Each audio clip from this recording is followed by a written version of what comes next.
कर्ण जो थे पर्सनली अच्छे व्यक्ति थे। कर्ण योद्धा अच्छे हैं, पर कर्ण ने जो दुर्योधन का साथ दिया वो अच्छा नहीं, वो सही नहीं किया।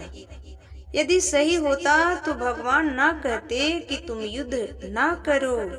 भगवान कर्ण से बहुत प्यार करते थे, इसलिए कर्ण को हल्के में ना लेना साहब। इस धरती के सर्वश्रेष्ठ दानियों में नाम आता है कर्ण जी का। गलती श्रेष्ठ पुरुषों से भी होती है, तो आप सभी उनके गलतियों को तो जानते हैं। अब कर्ण के गुण मैं बताती हूँ, सुनो ध्यान से। कर्ण ने जब युद्ध के समय अर्जुन के रथ पर बाण मारा ना, कर्ण ने जब युद्ध के समय अर्जुन के रथ पर बाण मारा ना, तो अर्जुन का रथ कुछ हाथ पीछे चला गया। मतलब 2-4 हाथ पीछे अर्जुन का रथ चला गया। और जब अर्जुन ने रथ पर बाण मारा कर्ण के, तो कर्ण का रथ 21 हाथ पीछे चला गया। भगवान श्री कृष्ण कहते हैं, वाह कर्ण वाह। अर्जुन बोला, प्रभु आप मेरी पार्टी में हैं कि उसकी? क्यों? मैंने बाण तो मारा, मैंने बाण मारा तो उसका रथ एक ही था, 21 हाथ पीछे गया। आपने नहीं बोला वाह अर्जुन वाह, और उसने बाण मारा तो मेरा रथ केवल 2-4 हाथ पीछे गया, तो आपने कहा वाह अर्जुन वाह। भगवान बोले, अर्जुन तुम्हारे रथ पर कौन है? ऊपर ध्वजा पर देखो, श्री हनुमान जी विराजे हैं। हनुमान जी हैं। हनुमान जी की पूंछ भीम भैया उठा ना पाए थे एक बार। अरे अंगद जी का पाँव ना उठा पाया था रावण का बेटा मेघनाथ। अंगद जी का पाँव ना उठा पाया तो हनुमान जी का पाँव उठा पाता कोई? ओ हनुमान जी तुम्हारे रथ पर बैठे हैं, और मैं कौन हूँ? भगवान श्री कृष्ण बैठे हैं, ब्रह्मांड नायक हूँ। भगवान कहते हैं कि मैं ब्रह्मांड नायक हूँ। उंगली रखी भगवान ने, उंगली रखी भगवान ने अपनी, अर्जुन जरा मेरी उंगली हिलाओ। पूरी ताकत लगा दी अर्जुन ने, पूरी ताकत लगा दी अर्जुन ने। भगवान की उंगली टस का मस नहीं हुई, हिली नहीं। अर्जुन तुम्हारे रथ पर मैं हूँ, अर्जुन तुम्हारे रथ पर मैं हूँ। हनुमान जी हैं। मेरी उंगली, इस ब्रह्मा की ताकत नहीं है कि मेरी उंगली को हिला दे। ब्रह्मा का बल नहीं है कि मेरे उंगली को हिला दे। लेकिन मैं जिस रथ पर बैठा हूँ उसे 4 हाथ पीछे यदि कर्ण ने किया है, तो सोचो कितना बलशाली होगा, तो सोचो कितना बलशाली होगा। भगवान श्री अर्जुन जी को समझा रहे हैं कि वो कितना बलशाली होगा।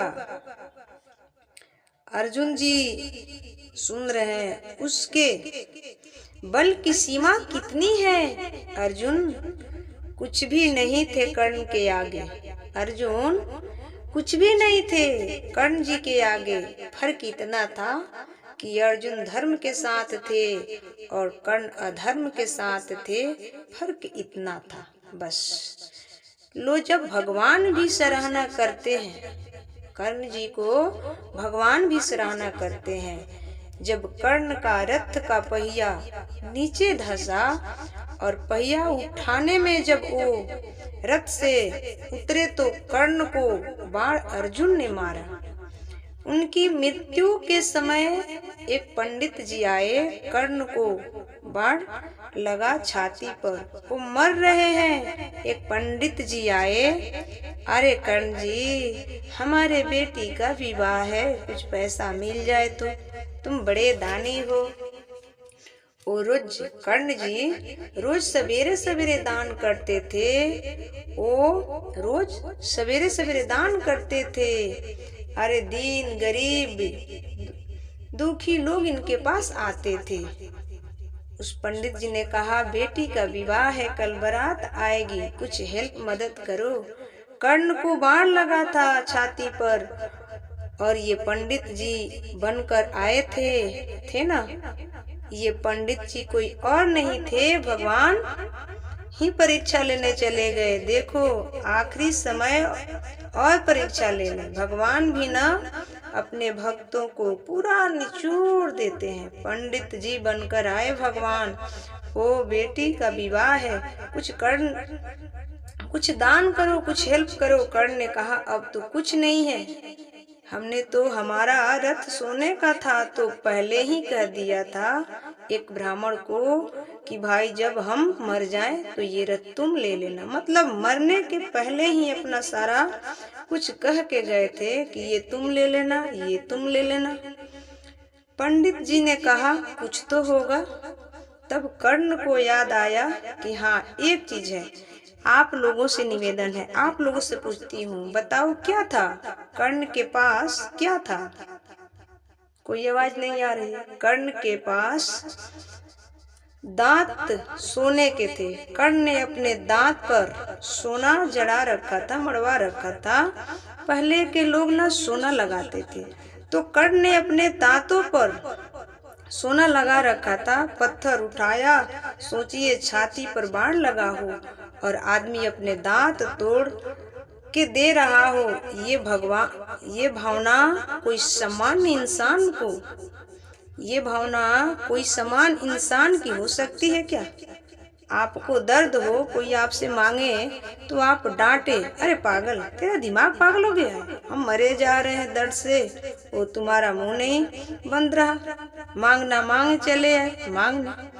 धन्य है कर्ण जिन्होंने मरते समय, धन्य है कर्ण जिन्होंने मरते समय अपने दांतों को तोड़कर दान दिया। और जब दान दिया ना तो ब्राह्मण से भगवान प्रकट हो गए। वाह कर्ण वाह, मैं खुश हूँ।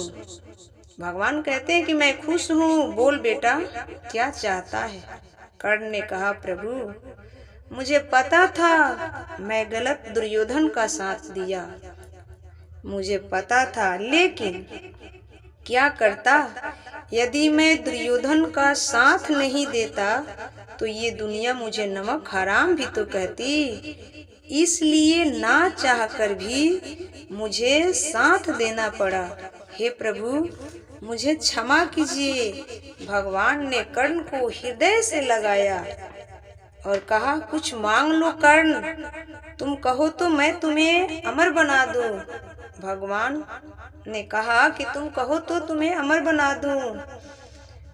कर्ण ने कहा, नहीं, एक ही इच्छा है। क्या? जब मैं मर जाऊं तो मेरे शरीर को वहां पर जलाइएगा, मेरी चिता प्रभु वहां सजाइएगा जहां आज तक धरती पर किसी की चिता न जली हो। ये कहा कर्ण ने। भगवान ने कहा कि कर्ण, इस धरती पर ऐसी कोई जगह नहीं है जहाँ किसी की मृत्यु ना हुई हो, और जहाँ मर गया वहाँ पड़ा वही तो। भगवान ने कहा, मैं तुम्हें वही मृत्यु देंगे और वही मृत्यु होगी जहाँ तुम चाहते हो। भगवान ने कर्ण को भगवान ने अपना विशाल रूप किया और कर्ण को अपने हथेली पर लेटाया और भगवान के हाथ पर कर्ण ने प्राण त्यागे। और कर्ण के भगवान ने अपने हाथों पर चिता बनाकर अपने हाथ पर भगवान ने कर्ण को अग्नि संस्कार किया है। कर्ण का अपने हाथों पर चिता जलाई। इतना प्यार करते हैं भगवान कर्ण से। भगवान के हाथों पर कर्ण ने प्राण त्यागे, भगवान के हाथों पर उनकी चिता सजी। ऐसे है कर्ण। आज जब किसी वीर को याद किया जाता है तो एक ही वीर का नाम आता है, दानवीर कर्ण। और इस कथा से आप सभी को क्या सीखने को मिला? इस कथा से हमें यह सीखने को मिलता है कि यदि हमारा मित्र, यदि हमारा दोस्त, यदि हमारा सखा गलत कर रहा है तो उस गलत में हमें साथ नहीं देनी चाहिए। उसकी अच्छाई में हम साथ दे सकते हैं, उसके गलत में नहीं दे सकते हैं, और उसके नमक वापस कर सकते हैं। यदि कार बंगला कुछ भी दिया हो, दोस्त ये लीजिए मैं सच्चाई का साथी हूँ पर आपके असत्य का मैं साथी नहीं हूँ। कर्ण बहुत बड़े दानवीर थे पर थोड़ी सी गलती के वजह से उन्होंने फंस गए। तो यही होती है संगत की गुण। इसलिए मैं बार बार निवेदन करती हूँ कि संगत अच्छी होगी तो रंगत अच्छी होगी।